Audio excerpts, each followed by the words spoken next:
When we talked to you before, you were one of the most popular guests we've ever had. So I'm really happy that you could be here today and share this information with us. I love talking about this stuff. So strap in. Email marketing has 38 to 1 ROI. So for every dollar you invest in email marketing, on average, businesses can expect to see a $38 return. So it's the highest ROI marketing channel. People who give you their email addresses, they've already taken one step with your brand, right? They're already primed to learn more. They want more.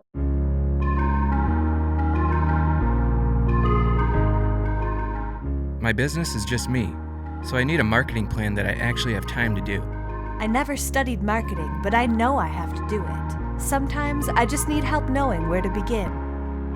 I never know if the money I spend on marketing is really paying off.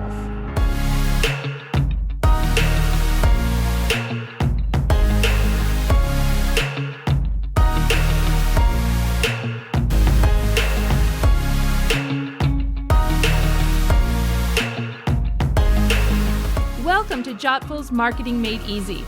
I'm Dawn Verbrigghe, Jottful's CEO, two-time entrepreneur, former business school professor, and the one with the marketing experience. And I'm Natalie Bruno, Dawn's partner in crime, certified people person, and the one who speaks with small business owners every day about their website and marketing challenges. We're here to have practical and fun conversations with people who know a thing or two or three about how to get more customers for your business.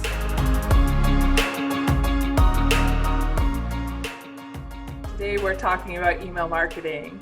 Our favorite topic. It is one of our favorite topics. At Jottful, every week I send out this email called Monday Morning Marketing. And I think every single week it's that, I don't know if anybody uses MailChimp, you know that little graphic, but it's sort of the finger ready to push the button and, and the little chimp is sweating, because that's how I feel every single week when I hit send. And I know, Natalie, you were doing, you do those newsletters when I'm out of town. Yep. Yeah. Dawn, you've done probably 95% of them, but there is 5% of the time where I'm doing the research and deciding what is the interesting marketing topic for the week that our customers are going to want to know about. And I end up getting really interested in, look at all the things that I don't know as I'm putting these together. But yeah, trying to decide what are the most important things and what do our customers really want to hear, and then doing the writing of it. And then, yes, I know exactly what you're talking about. I get very nervous, break out in a little sweat, and then it goes.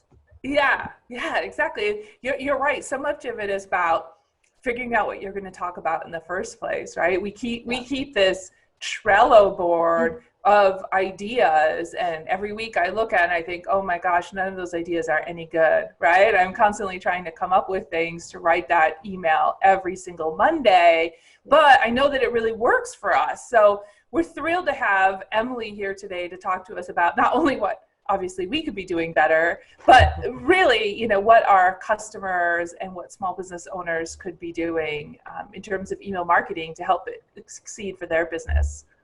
Emily is the owner and chief email marketer at Flourish and Grit, an email marketing and automation studio. She helps businesses uncover hidden revenue in their email lists by using data to better understand what moves customers out of the inbox and copywriting that converts. With lessons learned over a decade in tech, sending thousands of email campaigns and earning clients over 80 million in email campaign revenue, Emily loves sharing the time-tested strategies of email marketing done well. You'll typically find Emily with a cup of coffee in hand because of, mom life. When her head isn't in her laptop, you can find her chasing her toddler, reading a book, or binging trashy TV. I think that the first place to start when we talk about email marketing is, what is the point of it anyway, right?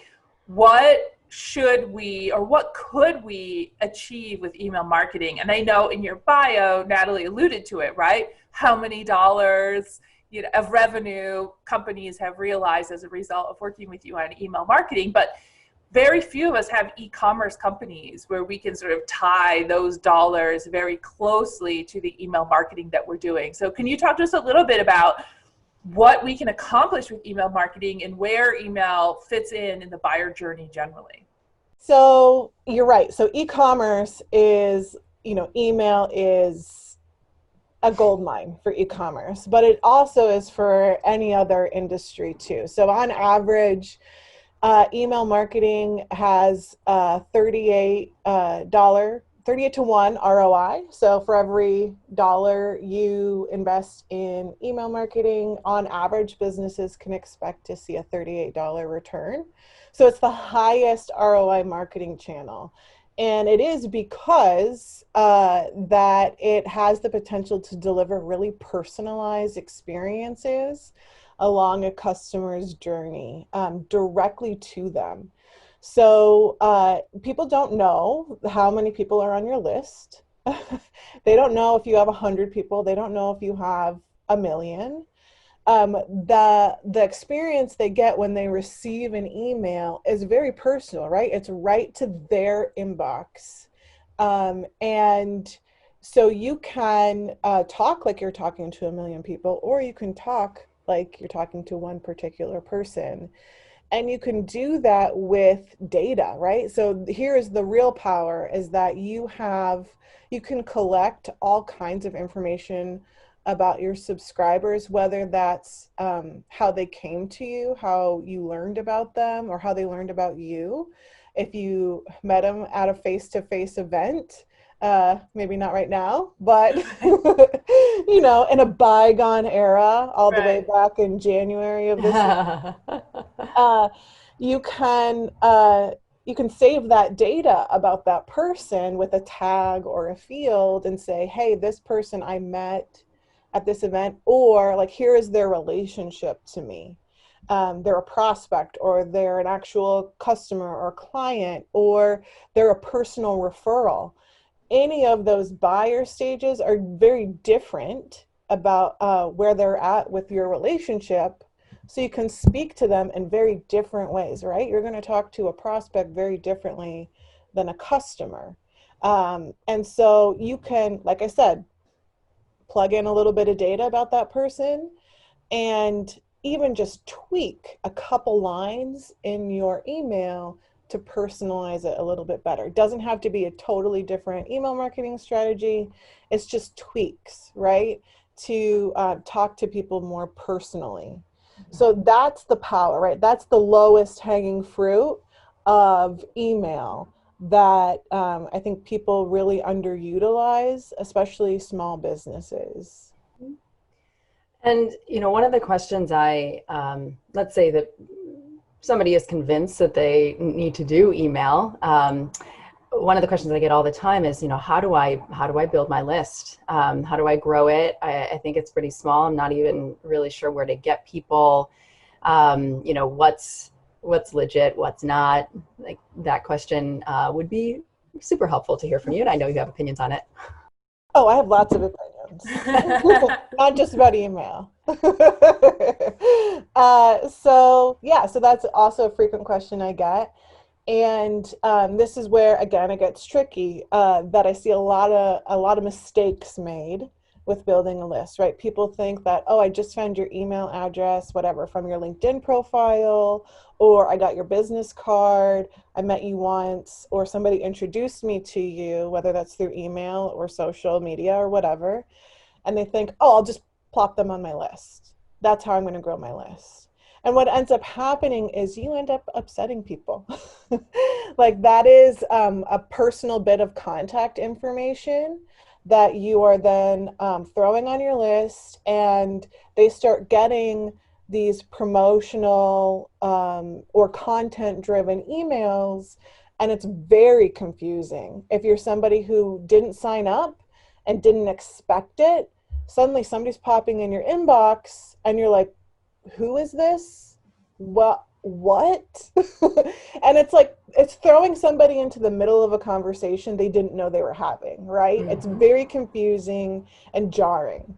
And often you're going to, people don't like it on average.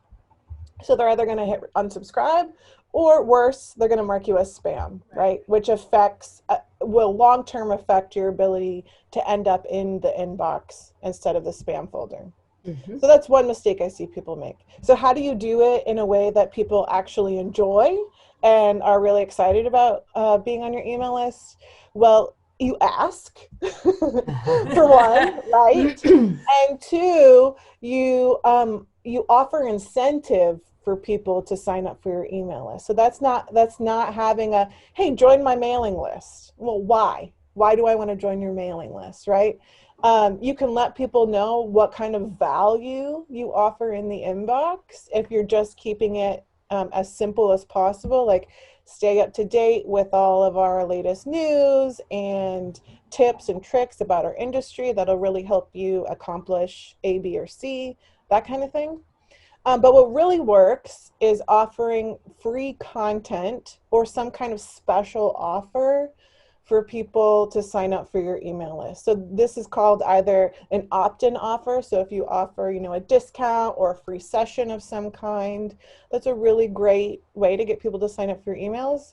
Or offering another tool, which is called a lead magnet. So that's some sort of value-based content that solves a pain point for your ideal client in exchange for their email address. Mm-hmm. And then to grow that, you put it everywhere, right? You put it on your social media accounts, you put it in your email signature, you post about it on your social media accounts, you make it very visible on your website so that people know, like, oh, hey, they're offering me this really amazing thing.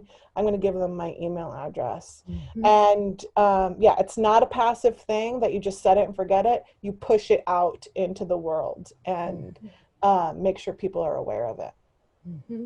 So, Emily, you talked a little bit about how we can entice people, right, by giving them something or offering something if they join our email list. And you also talked about just generally what's kosher or what's cool and uncool, what kind of behavior is okay. Presumably, if you're doing these things, you're also going to stay on the right side of the law.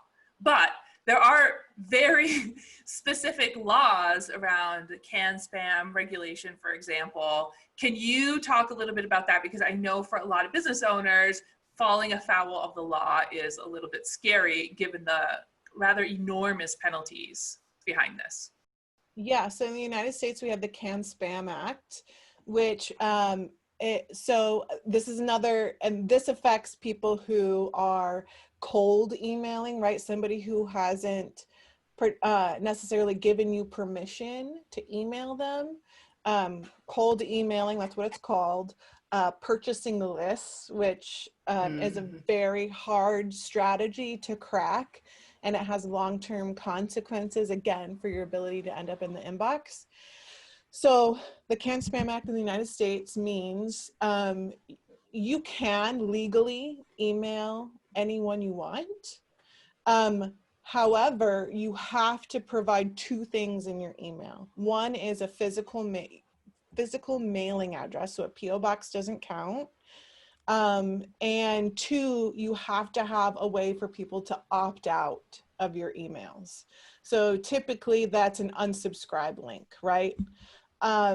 So that is in the United States. In the EU, they have, GDPR, which in terms of marketing means you have to give explicit permission to send promotional or sales emails. And that applies to EU citizens no matter where they are in the world. So also in the United States, a few states have started to adopt similar measures. California has one on the books right now. So people in California have to explicitly give permission for you to send them marketing messages. And there are a few other states with similar bills in the works. So it's very important. Fines are pretty heavy. So not only is there are legal implications, but also from a user perspective, it just isn't nice. You know, like building trust with your audience, which we all know that like, know, and trust factor are crucial to brand building to create long-term customers, not just short-term ones. Part of that is what you do with their information.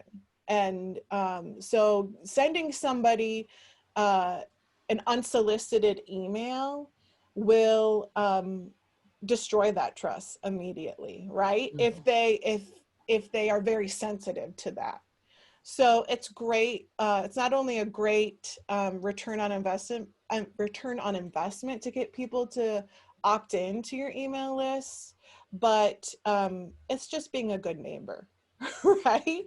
And if you think about it too, people who give you their email addresses, they've already taken one step with your brand, right? They're already primed to learn more. They want more, as opposed to people who've never heard of you, who their first reaction is going to be, who are you? Instead of, I gave you my email address and I'm expecting to see emails from you. What content should I put in? What does my audience want to know?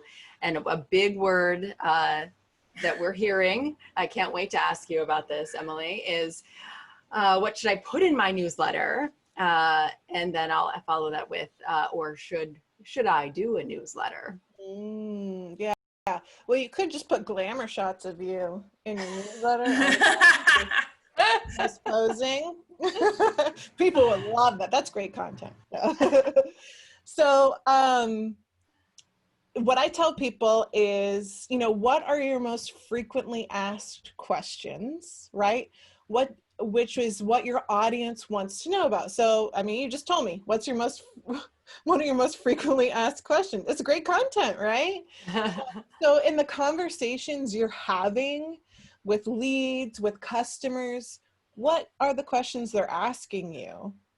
Write them down, put them in a Google Doc, put them in your Trello or your Asana.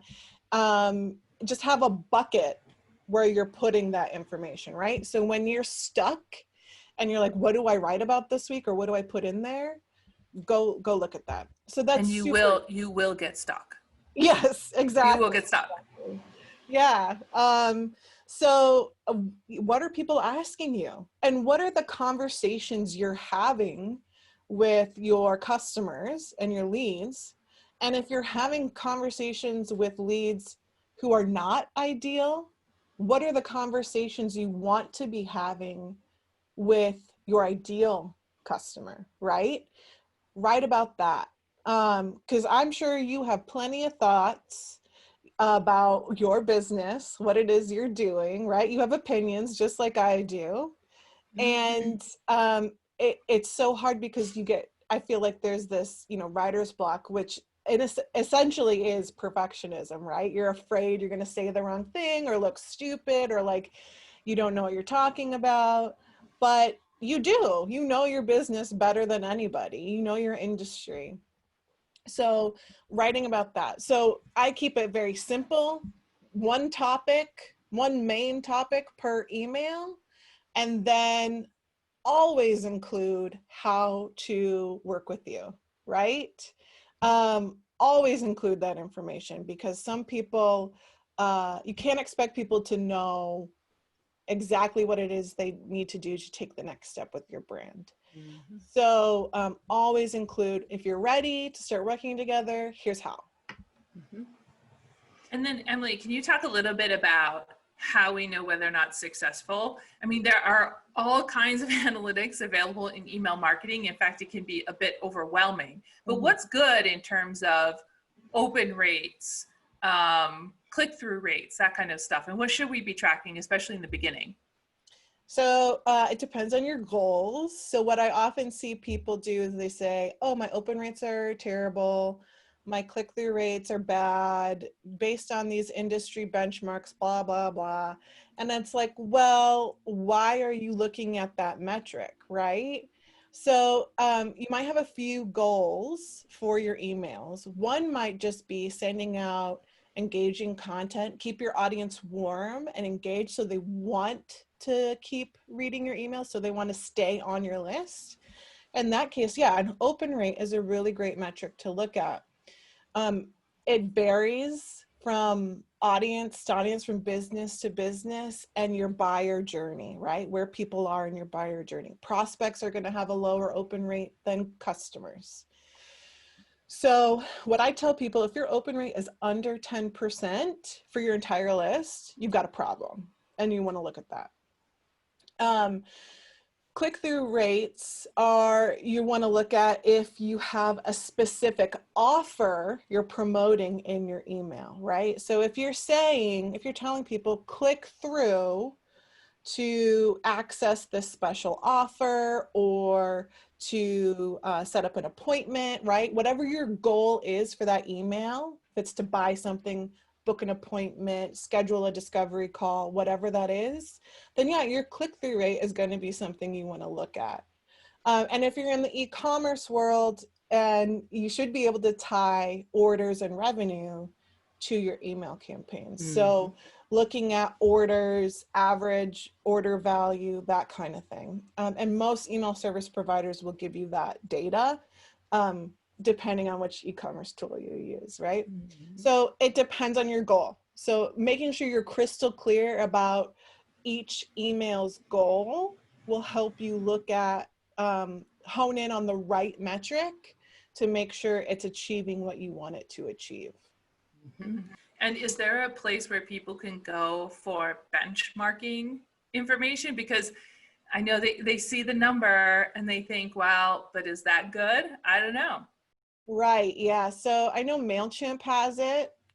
And there's another brand called Campaign Monitor. They're another email service provider that they have industry benchmarks. But I really hesitate to tell people to go look at those things because, I mean, it's just all over the place, right? Your industry is different.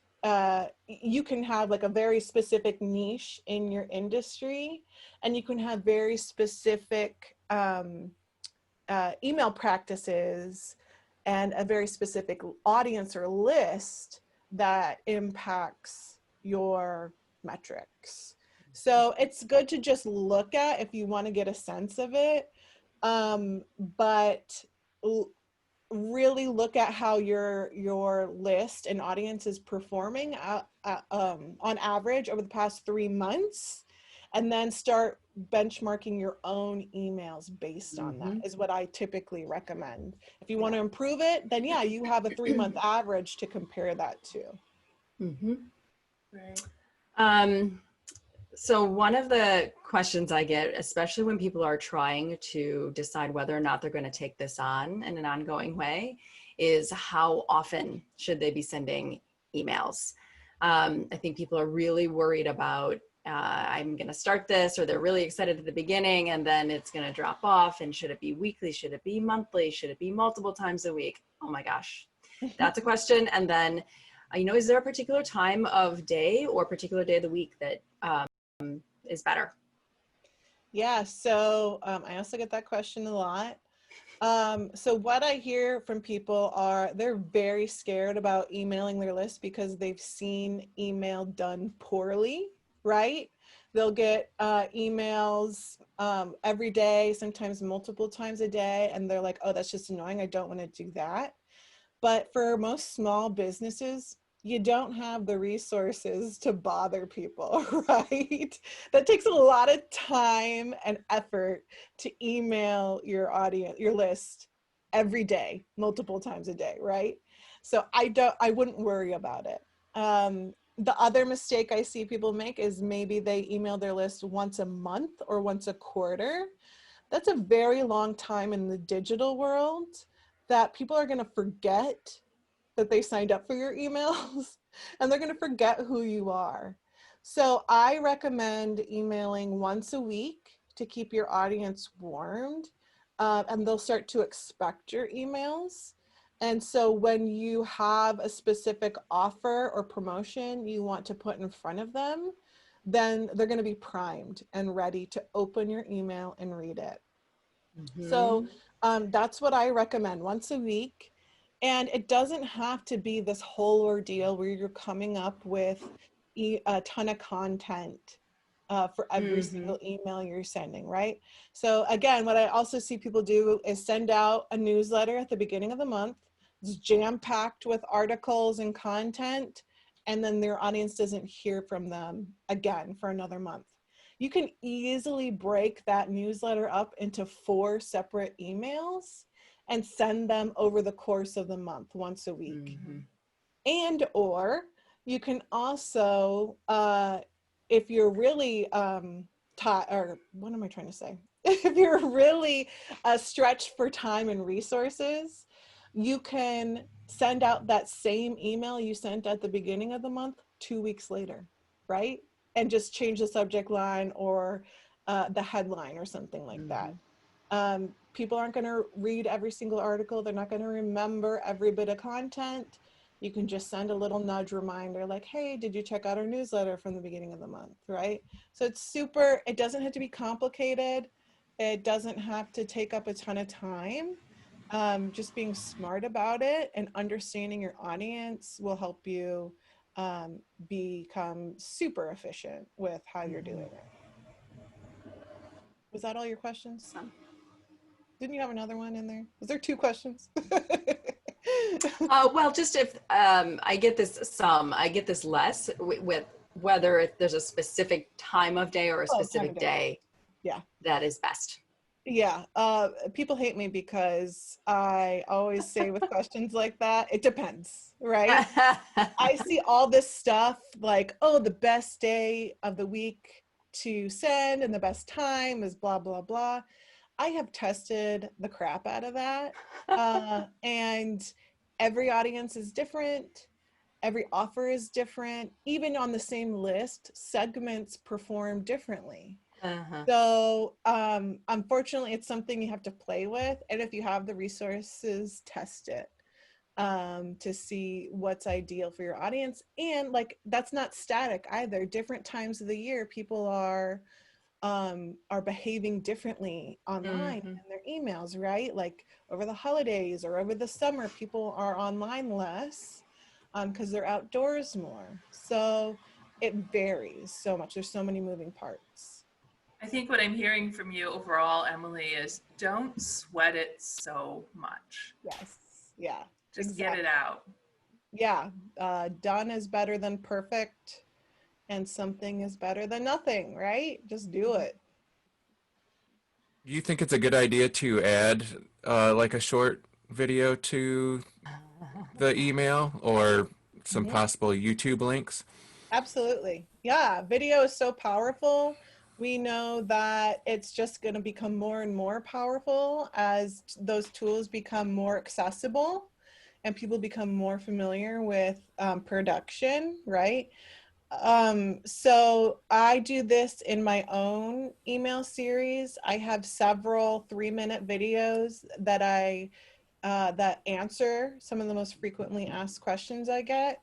And that's part of my welcome series. And people get super engaged. And since I am a solopreneur, people getting familiar with me and who I am is really important because I am my brand, right?